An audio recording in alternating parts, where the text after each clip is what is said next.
Battu à Saint-Etienne en concédant un penalty dans les arrêts de jeu, les Bastiais sont ultra remontés et déterminés à s'imposer contre Nancy pour retrouver la première partie du classement. Les Nancéens de leur côté ont pris l'ensemble de leurs 4 points sur les 2 derniers matchs et à défaut de proposer un jeu flamboyant, s'attellent à resserrer les espaces, bien défendre et utiliser au mieux les quelques opportunités en contre et sur coup de pied arrêté.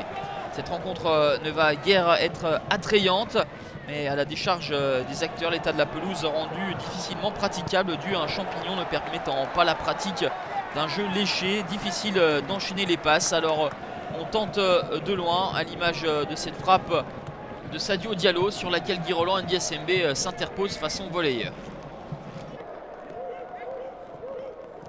Globalement, la meilleure impression est laissée par les Bastiais dans ce néant, dans ces conditions dantesques. Ce sont les Corses qui tentent le plus. La première opportunité notable des Nancéens va intervenir en fin de première période avec cette frappe très loin du cadre de l'ECA signée Aïd Benasser. Alan Saint-Maximin, très remuant, tente sa chance, mais c'est quasiment voué à l'échec cette frappe de 40 mètres. Le rebond a toutefois pu surprendre Guy Roland Ndiasembe, vigilant. Le portier camerounais et qui va voir ses défenseurs lui sauver la mise sur cette opportunité. Le contrôle de Crivelli est beaucoup trop long pour enchaîner par la suite.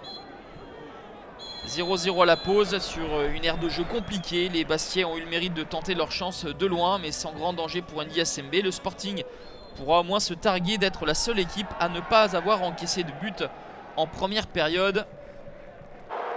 Pablo Correa assiste à cette attaque-défense qui se poursuit. Toujours la même physionomie avec ces hommes bien regroupés.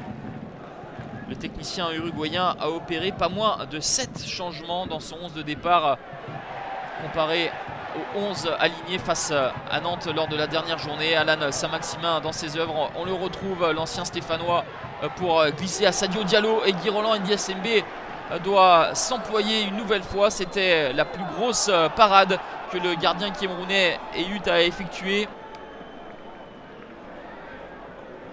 Le ballon enroulé et les 2 points pour repousser. Nous jouions la 65e minute.